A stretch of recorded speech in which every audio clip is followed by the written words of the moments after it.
Are you going to do the Let's Talk comic book thing again? Come on, man. Let's talk artists. Yes.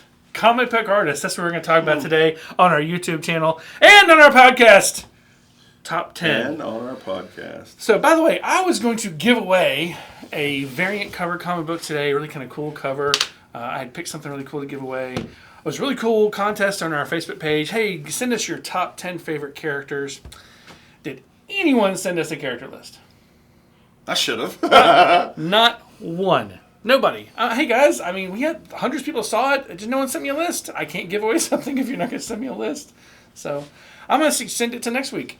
If somebody wants to send me their top 10 list, I will still be, if you give me 10 or 15 people, I'm still going to randomly pull somebody and give one away. I'm going to be happy to do that. So if you're watching, go to our Printed Panel podcast on Facebook, and there's a little contest there. You actually can win a free variant comic. So worth, I don't know how much it's worth at this point. Worth a few bucks. Worth a few dollars. So let's go to the podcast. Hi guys, I'm David. And I'm Garin. And we're going to talk artists. Oh my God. Had to have Let's Talk whatever. Are we going to rename the podcast Let's Talk Bullshit? Let's talk. We're going to rename the podcast Rob Liefeld Sucks. We're talking about things and people and stuff. Okay, so calm down. Today, you look like you're about to molest your patient. What was all this? This was the thinking. I'm thinking. Terrified. Stop it. Thinking. It's a chess move. I need an adult. All right, Bobby Flay. Adult, you're adult. All right, so guys, a few weeks ago we did top 10 favorite comic book characters. The next week we did top 10 favorite writers, and I thought we were going to do writers and artists, so I've had my list for a while.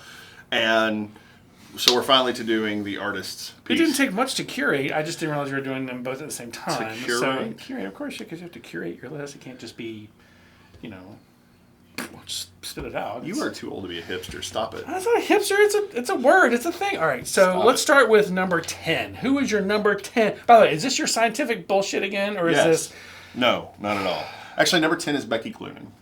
Really? Yeah, it's not what it says there. It doesn't say that on there. It doesn't say there at all. But, no, I really got an opportunity. I don't guess I realized what she had done artistically, covers-wise, and then go, stop touching my stuff. Well, it's about to go off. Thank you. It is about to go off. That's when you want to grab a hold of it, right? It's about to get... BAM! That's what she said. Okay. So, but no, I really, again, this is one of those things that when we talk to somebody, I get more affectionate toward them. And so, like, I really like Becky Cloonan as a person. She happens to be also extremely beautiful and a great writer. Has nothing to do with it. And a great artist. Has nothing to do with it. Very her art is really, really good. Yeah. So I would agree. Becky Cloonan is amazing. Mm-hmm. My number 10 is Stefan Sayek. That's a really good choice. I had a really hard time with some of these getting a ranking in order. I genuinely thought about it for a long time. It's tough. And by the way, this is mine that I've said, listen, if I had the perfect company, my perfect writers are this is my perfect artist, is the ones that I want to have to do my stuff. So I will say that mine aren't in any particular order until we get to the top 3. You're going to notice one that's completely missing, and you're going to comment on it. You go, why is so-and-so missing? Just watch. Okay. So what's your number 9? Chad Hardin. Chad Hardin, really? So again, really, he was the first artist I ever met at a con. Okay. And I bought a Harley Quinn print and had him sign it for me and really just enjoyed the experience. He's a good super artist, nice guy. My second favorite Harley Quinn artist. Yeah. Yeah. I know your first is. Yeah. So my number 9 is Mirka Andolfo.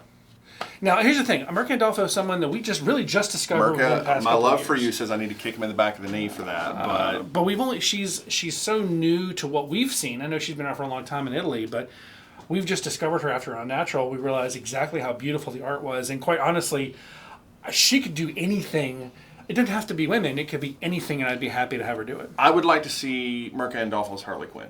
Oh, man, can you imagine? That would be the Speaking of Harley Quinn, they're canceling an issue 75. Yes. Yes, canceling an issue 75. And it's ridiculous. I've probably not read an issue since issue 10, and that's probably my fault as canceling because I'm not telling everybody how awesome... It isn't popularity. I think it is. It isn't readership. It's got a huge readership.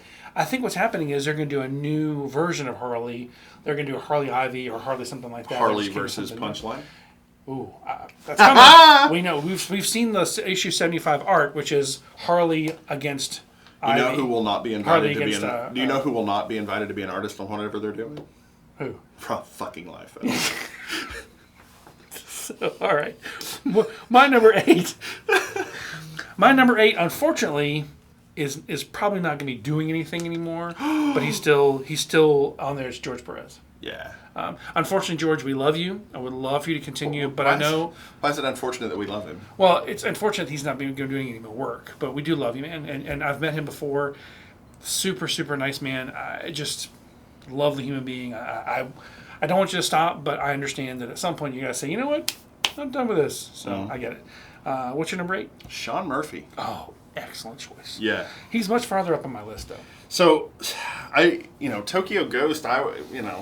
Now it's a dream team. Like Remender and Sean Murphy. That's like beyond amazing, and the whole Murphyverse is completely and totally 100% insanely good. Yeah.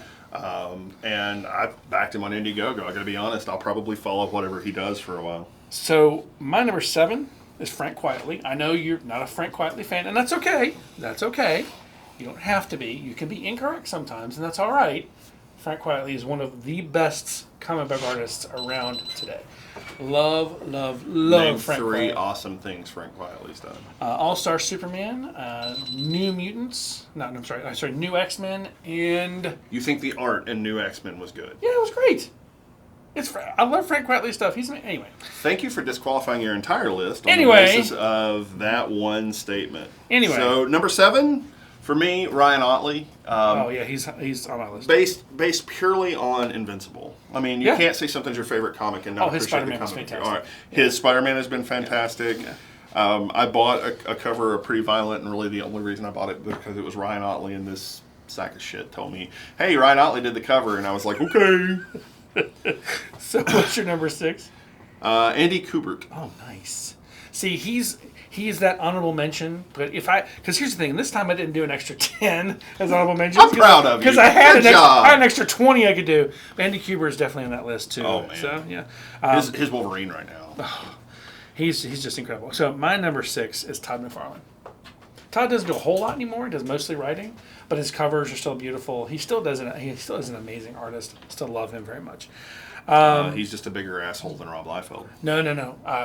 Have you seen recent interviews with him? Has he calmed down? He's backed down quite a bit. And in fact, he did a signing in Asheville Comics, and the people there, and I have friends that are comic book people here in town that went, who said he was just the most magnanimous, wonderful person. It's just like, it was a complete 360. Hey Rob, if you'll get the word out that you're a nice, magnanimous person, we'll stop roasting you every episode, and if not, bite me. So, what's your number 5? Jim Lee.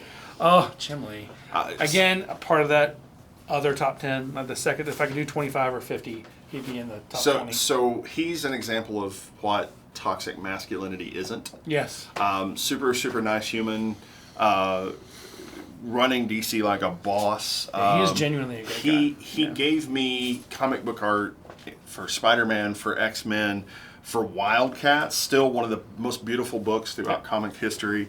Yeah. It's a shame it came out in the 90s. Yeah. Yeah. My number 5 is Mike Mignola. Fantastic artist, fantastic writer. I would love him on my team anytime. So and I don't have to say much more about him. He's done Frankenstein, Hellboy, BPRD, vampire books. You name some sort of title, he's done it. So, and of course he's done cover. He did Cosmic Odyssey. I mean, he's done amazing stuff over the years. Genuinely, Mike Mignola, one of my favorites. I have nothing bad to say about. No, Mignola. I mean really. You want to do your number 4 first? My number 4 is Ryan Otley. We've already talked about. Already talked about Ryan Otley. Number 4 is Greg Capullo. Great guy. So I think Greg has of everyone on this list, I think he has the cleanest comic art. My top 3, I will say, could do a whole lot of other things that weren't comic art that I would still love, but looking at Scott Snyder and Greg Capullo's characters in Metal, in Batman, that is how I want him and Jim Lee. Yeah. That's how I want comic art to look. Yeah, and I understand that completely. Again, he's that other side of he's my top 20. I'm not saying I don't. my top 10 was hard to pick. Yeah. I literally had 30 different artists that I had to pare down. I had to look at. I did a little more scientifically. Like, okay, what has he done that I genuinely fall in love with? That I would always. Jim Lee's up there. And Andy Kubert was there. Joe Kubert was in there too. Mm-hmm. I mean, just amazing. But my number 3 is Scotty Young. Started to put Scotty Young on my list too. He's starting to take that number 10 spot. But I'm looking at your list though, and it's hard because who you have on your list is so phenomenal. I understand not having Scotty Young on there. I get it because he does this his art style. It will start off as so chibi art, but he's involved so much more. He does so much more, and he's hands down my favorite chibi artist. There's no one that can do it like him, really. But the stuff he's done beyond that, Bully was just amazing too. Anyway, he's been a fantastic artist. So that was my number 3. What's your number 3? J. Scott Campbell. Oh, now here's the thing. Thank you for Gen 13. Here's the thing about J. Scott Campbell. This is the reason he didn't make it on my list. He isn't doing new comics very much. He does covers. Very few actual new comics. But if you go around on any of those pictures of the top of my bedroom where I have art hanging up, J. Scott Campbell's heavily featured. Why do you have one on the ceiling? It's weird. I saw that. I mean, so anyway. Number 2. Come on now. Give me number 2. Give me your number 2. Frank Cho. Frank Cho's my number 1. Frank Cho. Just saying it right there. Amazing. My number 2 is Sean Murphy. So I think Frank Cho does the female form best out of any comic artist. He is not afraid to give them curves. But he's also not trying to exploit. Right. It isn't exploitive, teeny little panties and all that. Yes, I mean, he's done Shanna the She-Devil and all that, but the reality is the books they make, if they're fully clothed, they still make them look sexy and amazing. In a fun way, I think Cho has redefined Harley Quinn just through covers. And I haven't read a Harley Quinn comic in years. And I have collected those covers because Frank Cho. Yeah. And then my number 1 is a little bit of a not surprise at all, Mark Andolfo. So what's interesting? We've already talked about. What's interesting about Frank Cho, I think I don't know if you saw his. I don't know if you follow him on Facebook, but they showed him with the full art for issue 75, the unpainted art. Yeah. It literally is as tall as him. Wow. It's this massive. It's like almost 6 feet tall and like 4 feet wide.